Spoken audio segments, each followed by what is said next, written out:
जय श्री राम दोस्तों। देश के कोने कोने में सिर्फ राम मंदिर की चर्चा हो रही है, लेकिन राम मंदिर के इतिहास के पन्नों में दफन कुछ ऐसे तथ्य भी हैं जिनके बारे में आप शायद ही जानते होंगे। कैसे इस मंदिर मस्जिद की लड़ाई की शुरुआत हुई, आखिर पहली बार राम जन्मभूमि को मंदिर कब और किसने बनवाया, और इन 500 सालों में किस किस तरह के विवाद मंदिर और मस्जिद की लड़ाई में देखने को मिले। कैसे राजीव गांधी जी ने इस मुद्दे पर राजनीतिक फायदा उठाने की कोशिश की और कैसे बीजेपी ने इसका फायदा उठाकर अपने राजनीतिक भविष्य की शुरुआत की। साथ ही जानेंगे इस वीडियो में कि श्री राम को जीत दिलाने में एक मुस्लिम आर्कियोलॉजिस्ट की क्या भूमिका थी। दोस्तों, पौराणिक कथाओं के अनुसार ऐसा माना जाता है कि अयोध्या नगर को भगवान श्री राम के पूर्वज वैवस्व मनु ने बसाया था और तभी से यहाँ सूर्यवंशी राजाओं का राज महाभारत काल तक रहा। यहीं पर वैवस्व मनु के वंशज राजा दशरथ के यहाँ श्री राम का जन्म हुआ था। भगवान श्री राम के शासन में अयोध्या और भी समृद्ध हो गई और इसकी तुलना स्वर्ग से की जाने लगी। लेकिन ऐसा कहा जाता है कि भगवान श्री राम के जल समाधि लेने के बाद अयोध्या बिखरने लगी, इसलिए उनके बेटे कुश ने अयोध्या का नवनिर्माण करवाया और जिस महल में भगवान श्री राम का जन्म हुआ था वहाँ एक भव्य मंदिर का निर्माण करवा दिया। इसके बाद भगवान श्री राम की 44 पीढ़ियों ने अयोध्या पर शासन किया।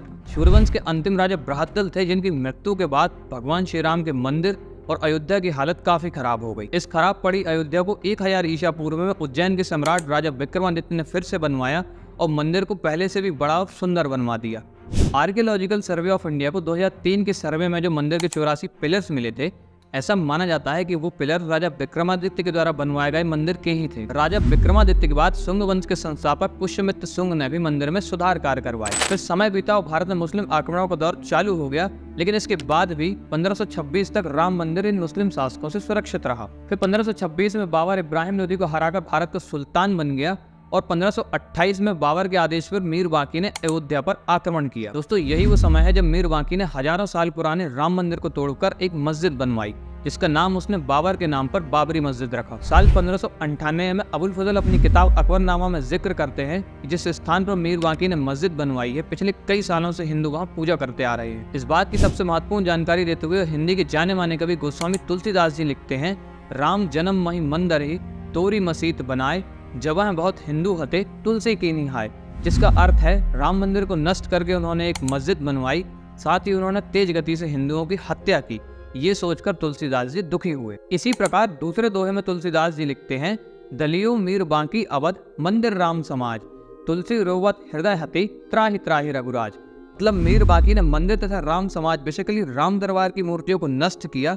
राम से रक्षा की यातना करते हुए दुखी हृदय तुलसी रोए। कुछ साल ऐसे ही चलता रहता है। फिर 1717 में लगभग बाबरी मस्जिद बनने के 190 सालों बाद जयपुर के राजा जय सिंह कोशिश करते हैं कि मस्जिद के आसपास वाली जमीन उनको मिल जाए, क्योंकि राजा जय सिंह के उस वक्त के मुगल बादशाह फर्रुखशीर के साथ अच्छे संबंध भी थे। खैर, राजा जय सिंह को वो जगह तो नहीं मिलती, पर वो इतना जरूर करते हैं कि मस्जिद के बाहर एक चबूतरा बनवा देते हैं, जिसमें हिंदू श्री राम की मूर्ति रखकर पूजा करने लगते हैं। यूरोपियन ट्रैवलर जोसेफ टाइफेंटलर 1788 में उस चबूतरे को राम चबूतरा कहकर डिस्क्राइब करते हैं और वो बताते हैं कि हिंदू बाहर राम मंदिर की पूजा करते हैं और मुस्लिम मंदिर के अंदर नमाज पढ़ते हैं। धीरे धीरे समय निकलता है और भारत में ब्रिटिश हुकूमत शक्तिशाली होने लगती है, मुगल बादशाह कमजोर पड़ने लगते हैं। तो साल 1813 में हिंदू संगठन एकजुट होकर आवाज उठाते हैं कि मस्जिद को राम मंदिर तोड़कर बनाया गया है। यह आंदोलन और भी तेज आते हैं जब साल 1838 में ब्रिटिश जियोग्राफर मॉन्टेगोमेरी मार्टिन मस्जिद के अंदर एक सर्वे करते हैं। अपनी सर्वे रिपोर्ट में मॉन्टेगो बताते हैं कि मस्जिद के अंदर ऐसे पिलर्स मिले हैं जो हिंदू मंदिर के हो सकते हैं। इस रिपोर्ट के आने के बाद मामला और गरमाया, जिसकी वजह से साल 1853 में नवाब वाजिद अली शाह के समय फैजाबाद में पहली बार सांप्रदायिक दंगे हुए। इसके बाद मामले में कानूनी और अदालती लड़ाई चालू होती है। साल 1885 में निर्मोही अखाड़े के महंत रघुवीर दास कोर्ट में अपील करते हैं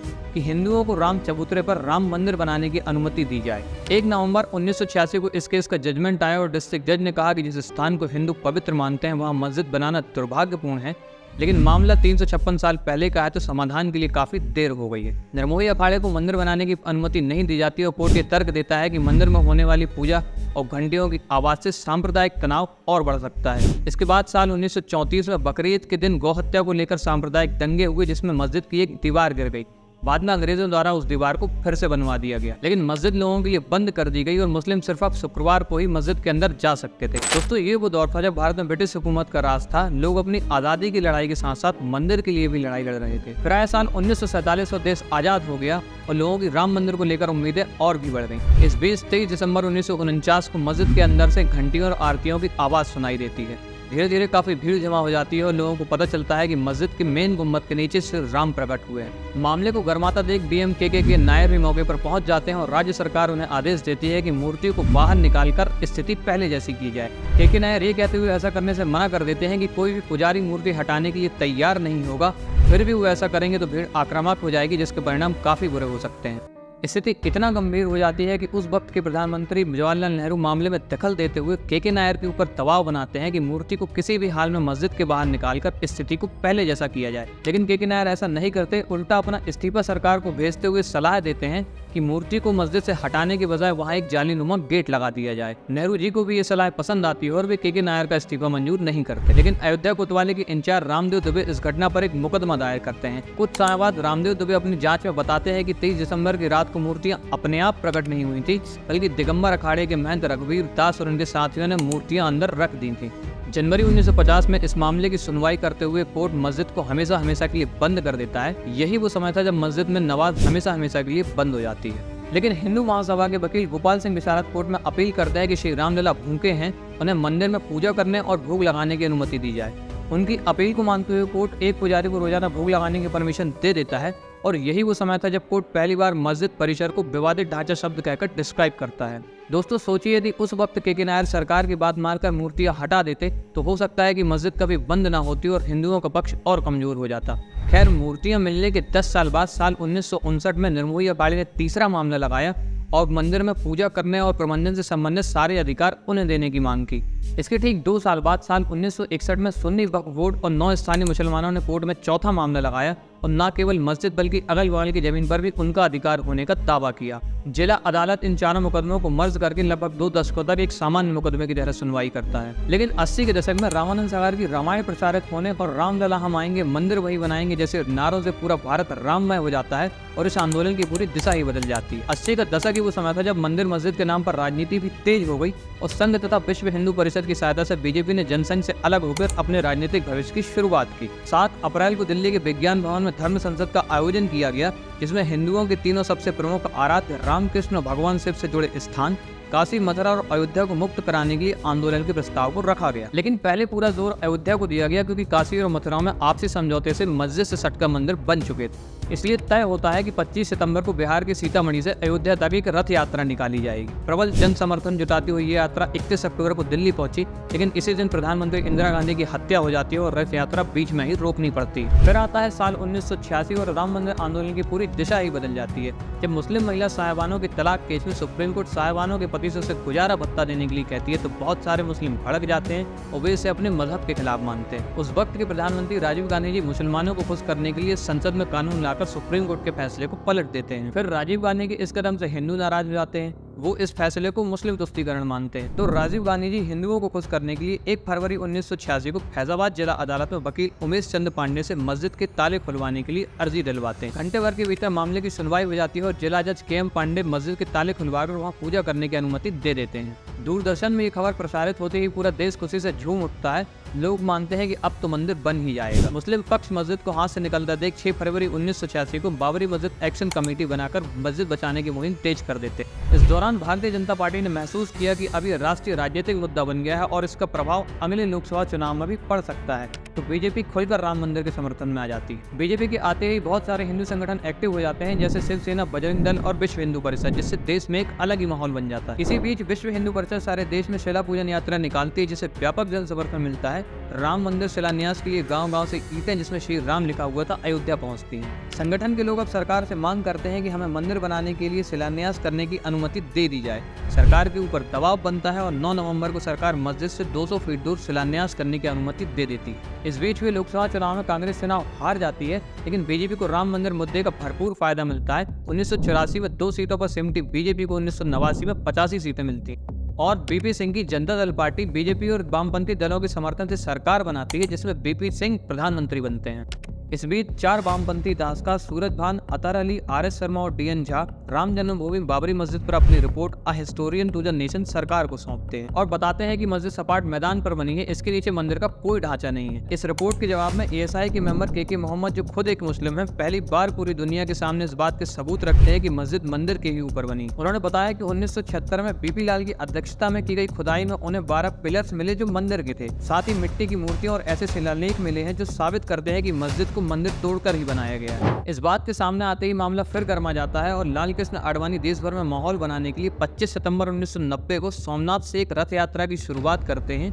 जो 30 अक्टूबर को अयोध्या में समाप्त होनी थी। सोमनाथ में इस रथ यात्रा की जवाबदारी मौजूदा प्रधानमंत्री नरेंद्र मोदी जी को सौंपी जाती है और वो इसमें भरपूर सहयोग भी देते हैं। लेकिन जैसे ही ये रथ यात्रा शुरू होती है, देश भर में सांप्रदायिक तनाव बढ़ जाता है। कहते हैं कि जिस शहर से भी ये रथ यात्रा निकलती थी वहाँ हिंदू मुस्लिम दंगे होने लगते थे और जब ये यात्रा बिहार के समस्तीपुर पहुंचती है तो लालू यादव लाल कृष्ण आडवाणी को गिरफ्तार करवाकर यात्रा बीच में ही रोक देते हैं। इसके बाद भी लाखों कार सेवक 30 अक्टूबर को अयोध्या पहुंच जाते हैं और विवादित ढांचे के ऊपर झंडा फहरा देते हैं। कुछ ही देर में भीड़ बेकाबू हो जाती है और फिर भीड़ को काबू करने की कोशिश में उस वक्त की मुलायम सरकार भीड़ पर गोलियां चलवा देती है। इसमें 16 कार सेवकों की मौत हो जाती है। इस घटना से पूरे देश में मुलायम सरकार की आलोचना होती है और उन्हें मुल्ला मुलायम कहा जाने लगता है। फिर आता है वो दिन जिसे कुछ लोग काला दिवस तो कुछ लोग शौर्य दिवस के रूप में मनाते हैं। 6 दिसंबर 1992 की सुबह लाखों कार्यसेवक, विश्व हिंदू परिषद के नेता और BJP के बड़े बड़े नेता जैसे लाल कृष्ण आडवाणी और मुन्नी मनोहर जोशी अयोध्या पहुंच जाते हैं। उस वक्त देश में PV नरसिम्हा राव प्रधानमंत्री थे और यूपी में BJP सरकार के कल्याण सिंह मुख्यमंत्री थे। केंद्र सरकार को पहले से अंदेशा था कि कार्यसेवक विवादित ढांचे को नुकसान पहुंचा सकते हैं,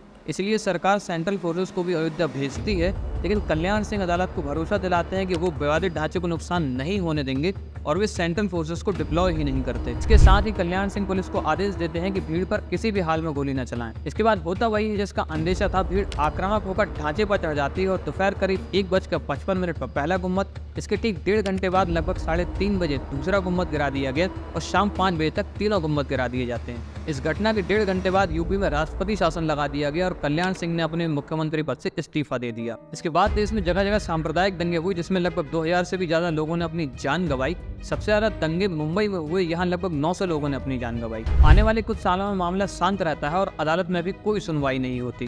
लेकिन 90 के दशक में BJP के केंद्र में आते ही तमाम हिंदू संगठन फिर सक्रिय हो जाते हैं और मंदिर की मांग फिर तेज हो जाती है। इसके बाद इस मामले से जुड़े जितने भी केस थे वो हाईकोर्ट को ट्रांसफर कर दिए जाते हैं। अप्रैल 2002 से हाईकोर्ट इस मामले की सुनवाई शुरू करता है और 5 मार्च 2003 को ASI यानी आर्कियोलॉजिकल सर्वे ऑफ इंडिया को विवादित ढांचे का पूरा सर्वे करने को कहा जाता है। 22 अगस्त 2003 को ASI ने अपनी रिपोर्ट में साफ कह दिया कि विवादित ढांचे के नीचे हिंदू मंदिर के पिलर्स और ऐसे शिलालेख मिले हैं जिनसे ये साबित होता है कि मस्जिद हिंदू मंदिर तोड़कर ही बनाई गई। यही बात 1990 में KK मोहम्मद और 1938 में मोंटेगोमेरी मॉर्टन ने अपनी सर्वे रिपोर्ट में कही थी। ASI की रिपोर्ट में पर्याप्त सबूत होने के बाद भी हाईकोर्ट को फैसला देने में और 7 साल लग गए। बट फाइनली 30 सितंबर 2010 को इलाहाबाद हाईकोर्ट ने मामले की सुनवाई करते हुए विवादित 2.2 एकड़ जमीन को राम जन्मभूमि ट्रस्ट, निर्मोही अखाड़ा और सुन्नी वक्फ बोर्ड में 3 बराबर हिस्से में बांट दिया। लेकिन कोई भी पक्ष इस फैसले को मानने को तैयार नहीं हुआ और साल 2011 में मामला सुप्रीम कोर्ट पहुंच गया और supreme court Allahabad high court के फैसले पर रोक लगा देता है। लेकिन अगले 7 साल 2017 तक मामले की कोई सुनवाई नहीं हुई। फिर 21 मार्च 2017 को सुप्रीम कोर्ट ने आउट ऑफ कोर्ट सेटलमेंट की पेशकश की पर बात नहीं बनी। साल बदलता है और 2019 में देश में लोकसभा चुनाव होते हैं और BJP भारी बहुमत के साथ सरकार बनाती है। सरकार बनने के साथ ही राम मंदिर के मुद्दे पर हलचल बढ़ने लगती है और ये साफ हो जाता है कि इस साल मंदिर मस्जिद का फैसला हो ही जाएगा और होता भी वही है। 9 नवंबर 2019 को आखिर वो दिन आ ही जाता है जिसका 492 सालों से इंतजार था और इस फैसले के परिणाम स्वरूप ही 22 जनवरी 2024 को एक भव्य मंदिर में श्री राम लला की प्राण प्रतिष्ठा होने जा रही है। जय श्री राम।